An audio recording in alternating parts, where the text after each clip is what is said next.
नीलपुर नामक गांव में पूनम नाम की एक औरत अपनी बेटी और पति के साथ एक किराए के घर में रहती थी। उसका पति बीमार रहता था और काम नहीं कर पाता था। पूनम लोगों के घरों में जाकर काम किया करती थी। वे बहुत परेशान हो रही थी। ऐसे ही एक दिन जब वे काम के घर आती है तो अपने पति को उदास हुए देखती है और वे कहती है, अरे आप उदास क्यों हैं? क्या हुआ आपको? आप ठीक तो हैं? तब मेरी वजह से हो रहा है। अगर मैं बीमार नहीं होता तो तुम्हें लोगों के घरों में जाकर काम नहीं करना पड़ता। अरे आप उदास मत होइए, आप बीमार हैं, ये आपके हाथों में थोड़ी है। आप ठीक हो जाएंगे। और रही बात मेरी, तो मैं अपने परिवार के लिए कुछ भी कर सकती हूँ। माँ पापा आप दोनों चुप हो जाइए। भगवान हमारे दिन भी अच्छे चलेगा, वे सबकी मदद करता है। देख रहे हैं हमारी बेटी कितनी समझदार हो रही है। और आप बैठिए, मुझे और शिवानी को बाजार जाना है कुछ सामान लेने। इतना कहकर वे दोनों बाजार चले जाते हैं और वहाँ पर वे देखते हैं कि एक चावल और पटौली वाले की दुकान पर बहुत भीड़ है और वहाँ 50 रुपया प्लेट चावल और पटौली की सब्जी मिल रही है। शिवानी चावल और पटौली की सब्जी खाने की जिद चलती है और अपनी माँ से कहती है, माँ मुझे भी चावल और पटौली की सब्जी खानी है, चलिए ना चलते हैं वहाँ। नहीं, पता नहीं कैसे चावल और पटौली की सब्जी बनाता होगा, ऊपर से इतने महंगे दे रहा है। इससे अच्छे चावल और पटौली की सब्जी मैं खिलाऊंगी तुम्हें घर पर जाकर। सच में माँ? हाँ बेटा। बाजार से सामान लेकर वे दोनों जल चले जाते हैं और जल जाकर पूनम, शिवानी और पवन के लिए चावल और पटौली की सब्जी बनाती है। अब पूनम की रसोई में चाले बर्तन तालाब हो रहे थे और बस उसके पास कुछ पत्तों की बनी प्लेट ही बची हुई थी, जिससे मजबूर होकर उसे पत्तों में ही चावल और पटौली की सब्जी देनी पड़ती है। तभी उसका पति बोलता है, अरे चावल और पटौली की सब्जी, वे भी पत्तों पर? मैंने तो पहली बार देखा है। हाँ, अब घर में कुछ पत्ते ही बचे थे, बाकी चाले बर्तन खराब हो गए हैं। शिवानी और पवन चावल और पटौली की सब्जी खाने लगते हैं और पवन तो पत्ते वाले चावल और पटौली की सब्जी बहुत अच्छी लगती है और वे पूनम से बोलता है, पूनम तुम्हारे हाथों में तो जादू है। क्या चावल और पटौली की सब्जी बनाई है तुमने? मजा आ गया। तभी उस घर का मालिक वहाँ किराया लेने आ जाता है और देखता है कि शिवानी और पवन पत्ते पर चावल और पटौली की सब्जी खा रहे हैं। यह देखकर वो बोलता है, अरे क्या बात है भाई, तुम पत्ते में क्या खा रहे हो? मालिक ये चावल और पटौली की सब्जी है। क्या चावल और पटौली की सब्जी, वे भी पत्ते पर? पहली बार देखा है। जरा मुझे भी खिलाओ ये पत्ते वाली चावल और पटौली की सब्जी। हाँ बिल्कुल, आप बैठिए, मैं अभी लेकर आती हूँ। पूनम बाबूलाल के लिए चावल और पटौली की सब्जी लेकर आती है और बाबूलाल जैसे ही चावल और पटौली की सब्जी खाता है तो उसे पत्ते वाली चावल और पटौली की सब्जी बहुत अच्छी लगती है और वे पूनम से कहता है, मैंने ऐसे चावल और पटौली की सब्जी कभी भी नहीं खाई और पत्ते में होने की वजह से ये चावल और पटौली की सब्जी और भी अधिक स्वादिष्ट लग रही है। मुझे तो मजा ही आ गया चाचल। सच में मन नहीं बन रहा इसे चाकर। हाँ मालिक, पूनम जो भी बनाती है ना वे अच्छा ही होता है। तो तुम क्यों ना ये पत्ते वाली चावल और पतौली की सब्जी बाजार में बेचो। तुम्हें किसी के घर में जाकर काम भी नहीं करना पड़ेगा और जो भी इस चावल और पतौली की सब्जी तो एक बार खाएगा फिर दोबारा जरूर आएगा। पर मालिक, हमारे पास इतना पैसा कहाँ है जो हम चावल और पतौली की सब्जी बनाने का सामान और ठेला ले चलाएं। अरे तुम चिंता मत करो, मैं चलूंगा तुम्हारी मदद। मैं दूंगा तुम्हें पैसे और जब तुम्हारा काम चले तो लौटा देना मुझे।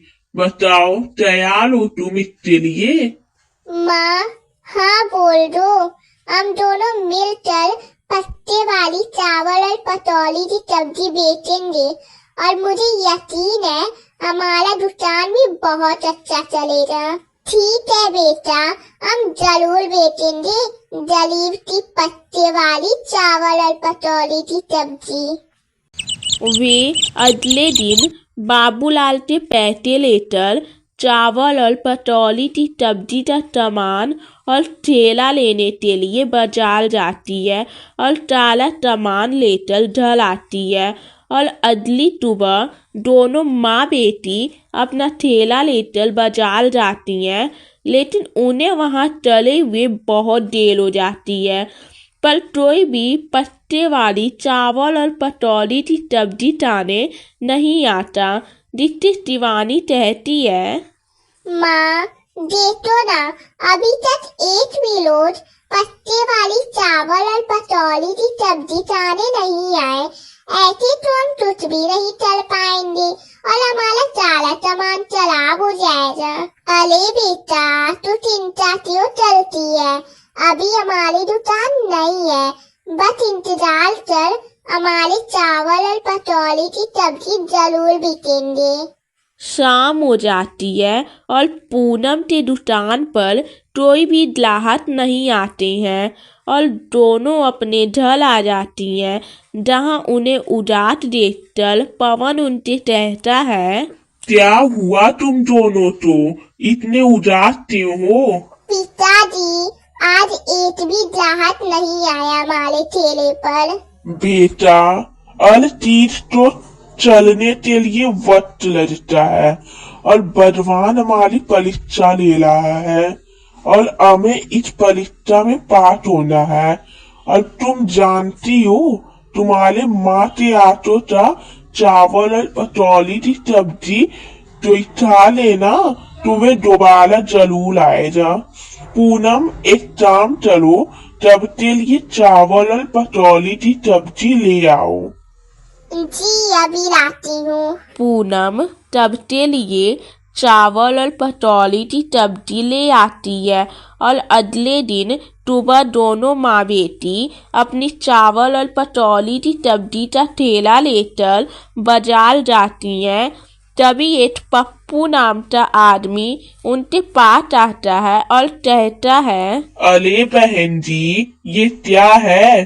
पत्ते में चावल और पतौली की सब्जी दो, पत्ते वाले चावल और पतौली की सब्जी दो।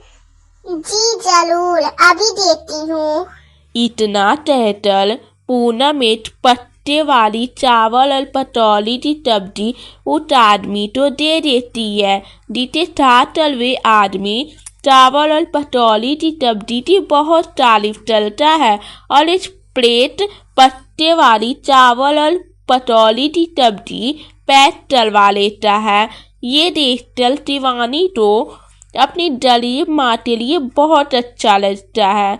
इसी तरह रोज पूनम के चावल और पतौली की सब्जी की बिक्री होना शुरू हो जाता है।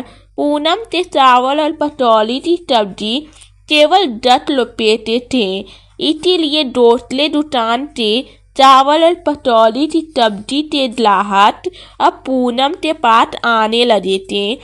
ऐसे ही एक दिन एक दुकानदार पूनम के पास आकर कहता है, ओए जलीब औरत, चल निकल अपना ठेला लेकर यहाँ से, कहीं और जाकर लजा।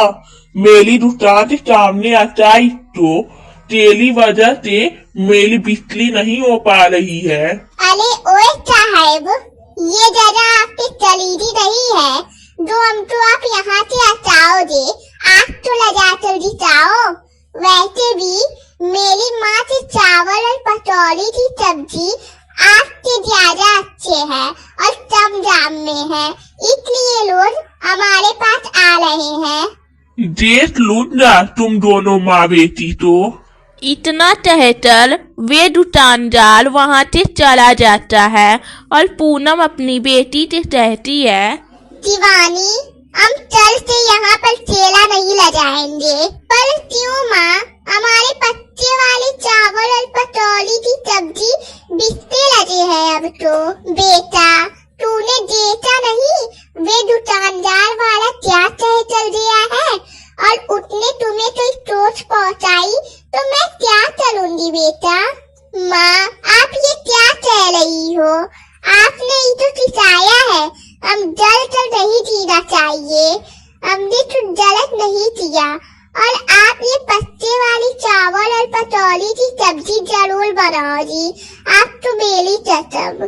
पूनम शिवानी की बात मान लेती है और पत्ते वाली चावल और पकौड़ी की सब्जी बेचना चालू लगती है। मदर दुकानदार पूनम से जलने लगता है और तो डंडों से बुलवाकर उसके पत्ते वाली चावल और पकौड़ी की सब्जी का ठेला तोड़वा देता है। और जब पूनम और शिवानी इस बात का विरोध करते हैं तो वे उन्हें भी मारता पीटता है। पूनम उसके सामने हाथ जोड़ते हुए कहती है, मैं आपके सामने हाथ जोड़ती हूँ। मेरी बेटी तो मत मारिए। मैं अब से यहाँ पर ठेला नहीं लगाऊंगी। अरे ठेला तो तू तब लगाएगी ना जब ये ठेला बचेगा। आज लगाओ इस ठेले में। वे दोनों लौटते हुए अपने घर आती हैं और उनकी इस हालत को देखकर पवन कहता है, क्या हुआ तुम दोनों को?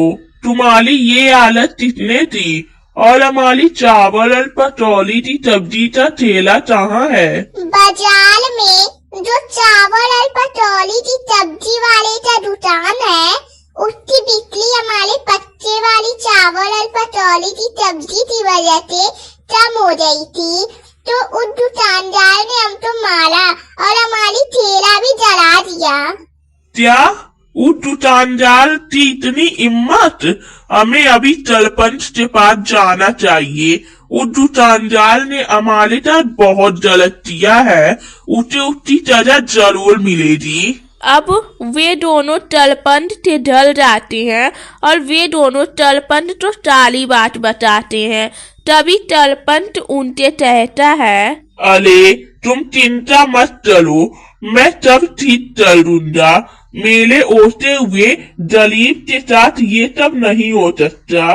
मैं अभी गाँव वालों को इकट्ठा करके उस दुकानदार के पास जाता हूँ। सरपंच गाँव के कुछ लोगों को बुलाता है और बाजार में उस दुकानदार के पास जाता है। तेरी इतनी हिम्मत हो गई है कि तू इन जलीबों से उनका ठेला जला दिया? अरे इन्होंने तुझसे तो ही उजाड़ लिया था, या तेरे यहाँ तो ही चोरी थी। ये तो बस अपने पत्ते वाली चावल और पकौड़ी की सब्जी बेच रहे थे ना। अब लोगों तो उनकी चावल और पकौड़ी की सब्जी अच्छी लगी तो तू इन्हें मारेगा? मैं तेरी दुकान ही जला दूंगा। गाँव वालों, जला दो इसकी दुकान को। नहीं सरपंच जी, मुझे माफ कर दो। मैं अब ऐसा नहीं करूंगा। मुझे इनसे जलना नहीं चाहिए था, और कोई अपना नसीब सचाता है। मैं पूनम से सारे नुकसान की भरपाई कर दूंगा, और मैं इनसे माफी भी मांगता हूँ।